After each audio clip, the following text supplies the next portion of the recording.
नमस्कार. आपल्या सगळ्यांचे महाराष्ट्र सोशल न्यूज चॅनलमध्ये हार्दिक स्वागत. चला वळूया तर एका नवीन बातमीकडे. आजची बातमी.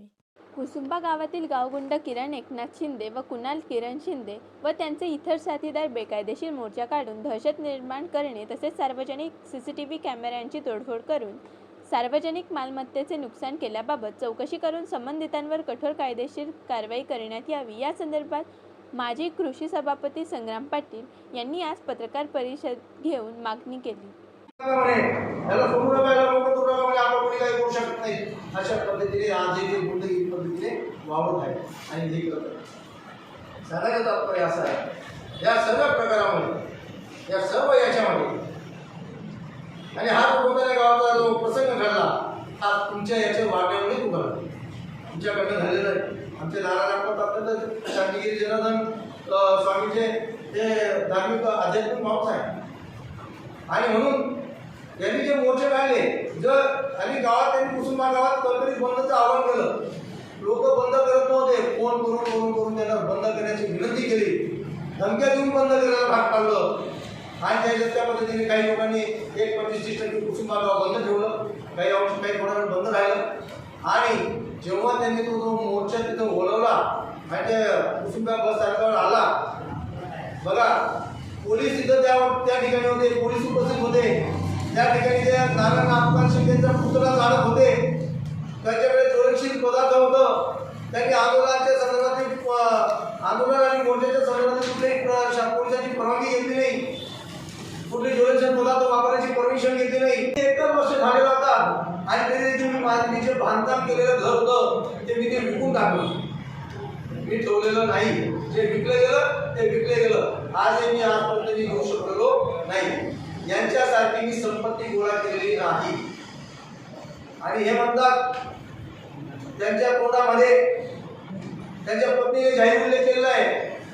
त्याच्या तोंडामध्ये आम्ही ठोक घातलेले. त्याच्या तोंडामध्ये आजही आमचे मांसाचे तुकडे आहेत, मटनचे तुकडे आहेत, चिकनचे तुकडे आहेत. हे जैन धर्मियांचं गाव आहे. आणि मग तुम्हाला जैन धर्मियांचं गाव होतं, मग तुम्ही मटन आणि मासे आणि मटन कुठून आणलं? तुम्हाला एवढी जैन धर्मियांची जर आस्था होती आणि हे तुकडे हे अशा पद्धतीने अत्यंत खालच्या पातळीने जाहीर वक्तव्य करणं, बोलणं ते करणं हे अशोभनीय भाषा आहे. आणि राहिला प्रश्न मी तुम्हाला ज्यावेळेस सोडून गेलो त्यावेळेस मी माझ्या उद्योगाला लागलो आणि यांनी मला कुसुंबा गावामध्ये माझे सहकारी आहेत. मला तर माझं कुसुंबा गावामध्ये दुकान होतं. त्या दुकानामध्ये यांनी सगळी किती लोकांची खाती जी होती ती बंद केली. येणाऱ्या जाणाऱ्यांना बंद केलं. आमच्याशी संबंध ठेवणाऱ्यांना बंद केलं. आमच्याशी संबंध कोणी ठेवू नये, आम्हाला जाती बाहेर काढण्यासाठी आपल्याला लग्नाचं आमंत्रण देत होतं. कोणाकडे घटना वाईट दुःख घटना गेली असेल तर उत्तर द्यायचं आमंत्रण नव्हतं, सागरपुड्याचं आमंत्रण नव्हतं. असं वाईट टाकण्याचं काम देखील आम्हाला त्यावेळेस करण्याचा प्रयत्न केला होता. आणि आम्ही या संदर्भात देखील त्यावेळेस आवाज उठवण्याचा प्रयत्न केला. नरेंद्र दाभोळकर साहेब, स्वर्गीय नरेंद्र दाभोळकर साहेब जळगावला येणार होते. त्यांना भेटण्यासाठी गेलो होतो. त्यांचा जेव्हा मृत्यू झाला त्याचे 4 दिवस अगोदर ते जळगावला येणार होते. परंतु काही कामानिमित्त ते आले म्हणून आमची त्यांच्याशी भेट राहिली. आम्ही 4 कुटुंब होतो त्यावेळेस देखील. तेव्हा सुद्धा यांनी असंच त्रास आमच्या 4 कुटुंबांना देण्याचा प्रयत्न केला आणि तेव्हा देखील आम्हाला वाईट टाकण्याचं काम यांनी केलं. आणि हा किरण शिंदे यांचा मुलगा, यांचा स्वभाव कसा आहे, आम्ही यांची साथ सोडली म्हणून माझ्यावर 31 ऑगस्ट 2014 रोजी कुसुंब्याच्या बस स्थानकावर एक मोठा जीवघेणा हल्ला केलेला आहे. 31 ऑगस्ट 2014 रोजी माझ्या कुसुंबाच्या बस स्थानकावर जीवघेणा हल्ला केलेला आहे. 5 किरण शिंदे समोर असताना त्याला मारून टाका जागेवर असं बोलत असताना आणि ते बोलून तो निघून गेला तिथून आणि सांगितलं मारून टाका. त्यांच्या हातात बेसबॉलचे दांड होते, लाकडी दांडके होते. सपासप बेदम मारहाण केला. त्यात म्हणजे एखाद्या ढोराला कसं मारतात त्या पद्धतीने माझ्यावर मारहाण झालेली. त्या स्वतःचा किरण शिंदेचा मुलगा 18 वर्ष 3 महिने वय होतं त्यावेळेस आणि इथं त्याच्याशी 8 सहकारी अशा 5 लोकांनी बेदम मारहाण केली. त्यावेळेस देखील आस्था हॉस्पिटलला मी आयसीयूला होतो. आपल्याला निखिल वाटे साहेबांनी माझी व्हॅन काढून माझी मुलाखत घेतलेली होती. माझं प्रकरण राज्यभर गाजलेलं होतं आणि तेव्हा देखील स्वर्गीय आर पाटील साहेब गृहमंत्री होते. तेव्हा त्यांचा त्या राजकीय बळाचा वापर करून त्यांनी तेव्हा त्यांची किरण शिंदे स्वतःची सुटका करून घेतली. आम्ही त्याला देखील आरोपी केलेलं होतं. पण राजकीय ताकदीचा वापर करून ते त्याच्यातून बाहेर पडले आणि 5 लोकांना त्याच्यावर गुन्हे दाखल झाले. त्यांना 29 दिवस मोठ्या कारागृहामध्ये राहावं लागलं. असे गुंडगिरी प्रवृत्तीचे लोक हे आज याची जमात आजही वावरत आहे. राहिला प्रश्न की जे आहे त्याच्यानंतर मी भारतीय जनता पार्टीमध्ये प्रवेश केला. भारतीय जनता पार्टीमध्ये प्रवेश केल्यानंतर मला जिल्हा परिषदेची उमेदवारी देण्यात आली. पक्षाने आणि नेत्यांनी मला उमेदवारी दिली. मी 2020 डिसेंबर 2019 आणि जानेवारी 20ला मी निवडणुकीमध्ये प्रचंड मतांनी या धुळे जिल्ह्यामध्ये सर्वात जास्त मतांनी माझा विजय झाला. 10,000च्या पुढे मला माझ्या कुसुंबा जिल्हा परिषद गटातील मायबाप जनतेने त्यांच्या शुभ आशीर्वादाने त्यांच्या सहकार्याने त्याच्या मदतीने मला मोठ्या मताधिक्य मला मिळालं आणि त्यांचा मोठा 5,500 मतात त्यांचा पराभव झाला. एवढ्या मोठ्या मताधिक्याने मी निवडून आलो. त्याच्यानंतर ओबीसी आरक्षणमध्ये परत मी आमची जागा रद्द झाली. मी ओबीसी निवडलो होतो.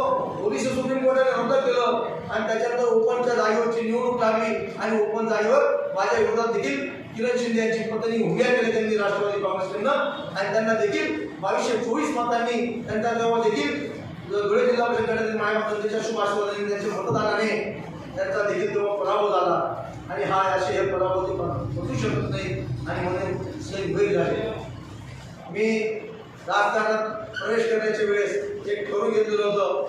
या आपल्या भागामध्ये सर्वसामान्य लोकांच्यासाठी अनेक प्रकारचे समस्या प्रश्न निर्माण झालेले आहेत. आपण समर्पित भावनेने काम करायचं असं ठरवून घेतलेलं होतं. ते ठरवल्याप्रमाणे मी कामकाज करतच राहिलो. मी धुळे जिल्हा परिषदमध्ये 11 महिने कृषी परिषद व्यवसायाचा सभापती म्हणून देखील काम केलं. 8:30 वाजता सगळे मी स्वतः दारू उघडायचो आणि रात्री 8:30 वाजता मी बंद करायचो. अशा पद्धतीचं समर्पित भावनेने काम करणारा एक प्रतिनिधी आहे. हे काम सहन होत नाही. मी सभापती झाल्यानंतर हे तुम्ही सर्व पत्रकार म्हणून मला सहकार्य पण केलेलं आहे, मदत केलेलं आहे आणि तुम्ही देखील मी एक चांगला लोकप्रतिनिधी आहे, गरीब कुटुंबातला मुलगा आहे, एक गरीब काम करणारा माणूस आहे आणि ते तुम्ही देखील त्यावेळेस मला त्या जिल्हा परिषदमध्ये आणि माझ्या सभापतीच्या कालावधीमध्ये तुम्ही मला चांगल्या विषयासाठी माझ्या पाठीशी उभे राहिलेले आहेत. माझ्या पाठीशी तुम्ही गंभीरपणे उभे राहिले. माझे प्रश्न देखील तुम्ही गंभीरपणे मांडलेले आहेत. माझे योजना जे होते तुम्ही जनतेपर्यंत ते पोहोचण्याचं तुम्ही काम केलेलं आहे. तुमच्या माध्यमातून मी आणि लोकांच्या माध्यमातून मी इतक्या उंचीवर गेलेलो आहे आणि तरी देखील मी आजही सामान्य कुटुंबातल्या व्यक्तीसारखा जमिनीवर राहत आहे. माझ्या डोक्यात कुठल्याही प्रकारची राजकीय हवा गेलेली नाही आणि राहणार जवळ गेला नाही. सर्व कॅमेरा सर्व उकडून फेकून दिले आणि त्यांनी ते सर्व तोडून मोकळे करून टाकले. म्हणजे मग यांचा गुंड कोण आहे, यांचा उद्देश काय आहे? माझ्यावर कुसुंबेच्या बस स्थानकावर हल्ला झालेला आहे. नारायणगाववर कुसुंबेच्या बस स्थानकावर हल्ला झालेला आहे. म्हणजे कुसुंबेच्या बस स्थानकावर पण माझ्यासह आमचे नारायणगाव असतील, आमचे कार्यकर्ते असतील यांच्यावर पुन्हा त्यांचा हल्ला करण्याचा कारस्थान आहे म्हणून ते त्यांनी ठेवून दिलेलं आहे. मग जे एवढं कृत्य करत होते, आम्ही CCTV कॅमेरे आमच्या कुसुंबा गावामध्ये परिवर्तन पॅनल आहे आणि परिवर्तन पॅनलच्या माध्यमातून आम्ही सर्व जे आम्ही 100-125 लोक आहोत आम्ही निधी गोळा केला होता आणि या निधीच्या माध्यमातून गावामध्ये संपूर्ण 36 कॅमेरे आम्ही बसवलेले होते आणि त्याच्या माध्यमातून गावामध्ये त्या दिवसापासून चोरीचं प्रमाण अत्यंत अल्प झालेलं होतं. जवळपास चोरी असतील बस स्टँडवर आमच्या कुटुंबा गावामध्ये 2 कॉलेज आहेत. त्या कॉलेजला 5-25 खेळाचे मुलं मुली येतात. त्या मुलीची सुद्धा तिथे छळखाणी जायची. या छळखाणीचा सुद्धा प्रकार होऊ नये म्हणून त्या ठिकाणी आम्ही जे कॅमेरे तिथं बसवलेले होते ते सर्व प्रकार त्या ठिकाणी थांबलेले होते. आणि यांनी त्या दिवशी ते कॅमेरे जे ते तोडून फेकून मोकळे करून टाकले, झाडून टाकले, तोडफोड करून टाकले, पूर्ण नायनाट करून टाकले आणि त्या ठिकाणी पोलीस होते. पोलिसांनी देखील त्यांना आवडलं नाही.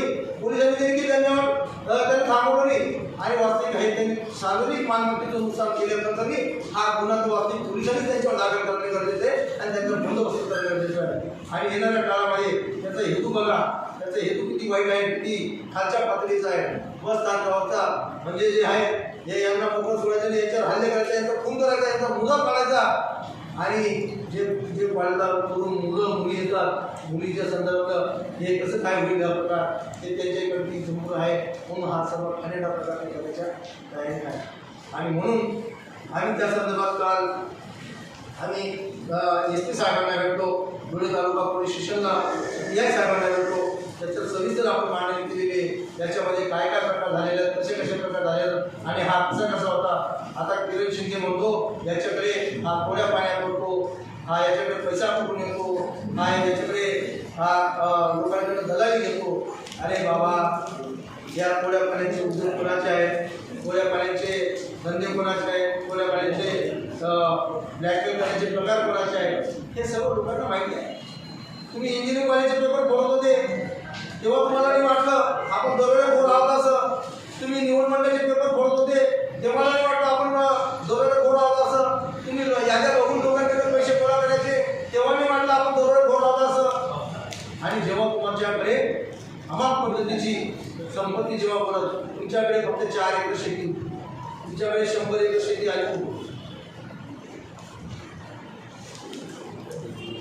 हे एकोणीस दुकाने किरण शिंदे, त्यांची पत्नी, त्यांचा मुलगा यांच्याकडे गट क्रमांक 387/2, गट क्रमांक 425/1, गट क्रमांक 426/1, गट क्रमांक 467/2, गट क्रमांक 68/2/ख, गट क्रमांक 98/1/ब, गट क्रमांक 7 व गट क्रमांक 9, प्लॉट गट क्रमांक 1 व गट क्रमांक 2, गट क्रमांक 22/4/2, गट क्रमांक 9 गट क्रमांक 54,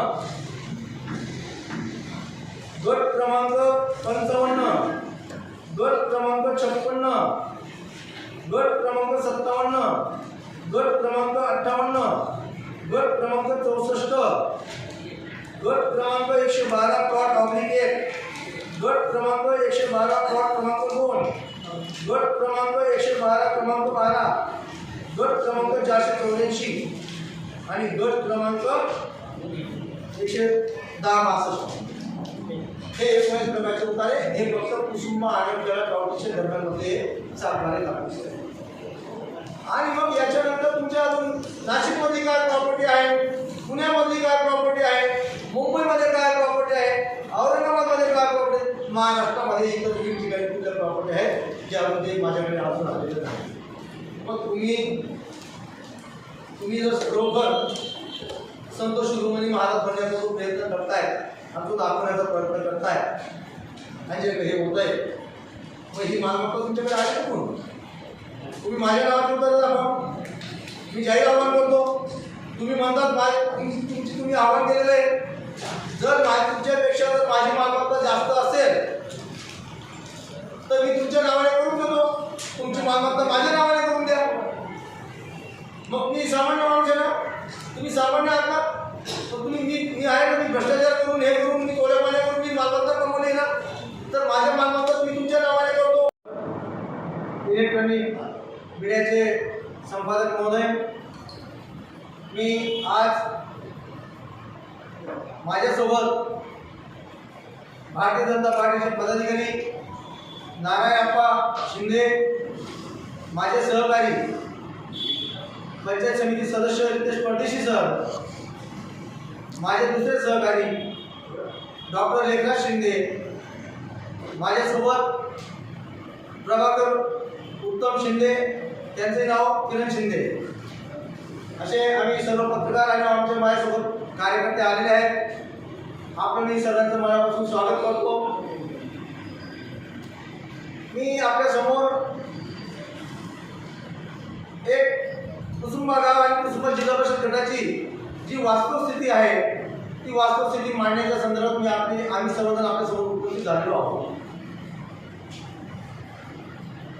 गेल्या 2 दिवसापासून आपण पाहत आहोत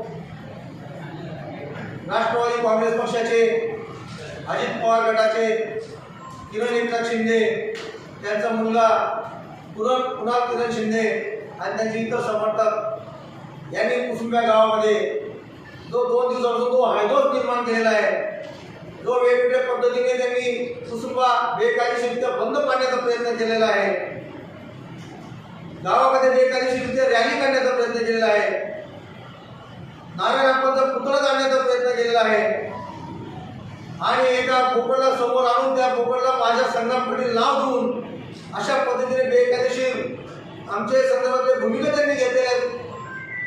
आणि याचा सर्व गोष्टीचा ओवाळणी करण्यासाठी मी आपल्या समोर उपस्थित झालेलो आहे. घटना जी घडलेली आहे या घटनेमध्ये या रविवारी 15 तारखेला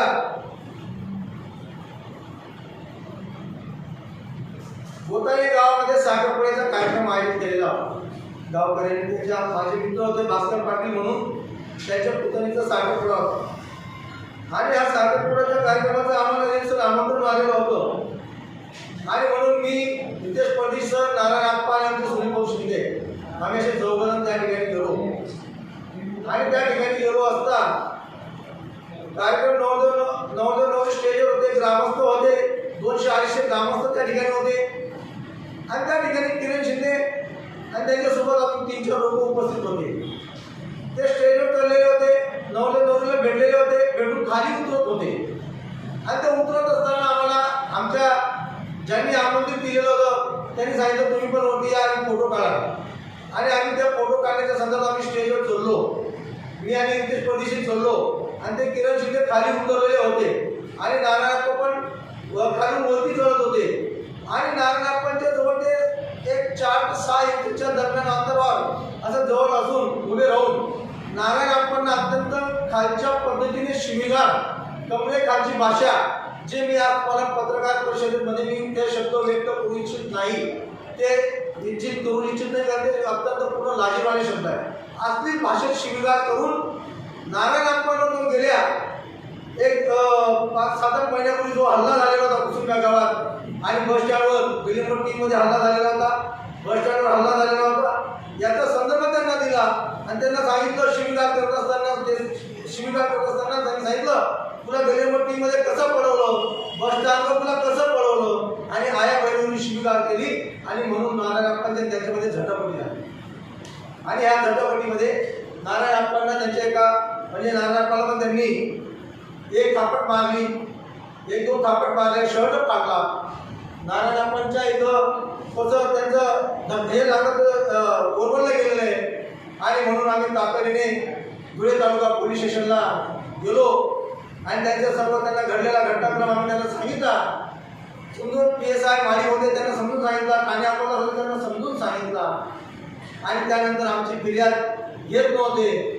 आम्ही त्यांना विनंती केली, सर्व समजून सांगितलं. याच्या अगोदर आमच्यावर कसे प्रसंग किरण शिंदेनी, त्यांच्या मुलगा कुणालने आणि इतर साथीदारांनी आमच्यावर कसे प्रसंग कोणाकोणा कसे ओढवलेले घडलेले आम्ही कसं भयभीत पद्धतीने जीवन जगत आहोत ते त्यांना पार्श्वभूमी मांडली आणि तेव्हा ती आम्ही साहेबांना संपर्क केला, पोलीस निरीक्षक साहेबांना संपर्क केला, धनंजय पाटील साहेबांना संपर्क केला आणि त्यांना ती वस्तुस्थिती सांगितली आणि तेव्हा आमची दखल घेण्यात आली आणि आम्ही ज्या पद्धतीने त्यांना सांगत होतो तर मला मागच्या पार्श्वभूमीच्या आधारावर यांच्यावर दरोड्याचा गुन्हा दाखल झाला पाहिजे होता.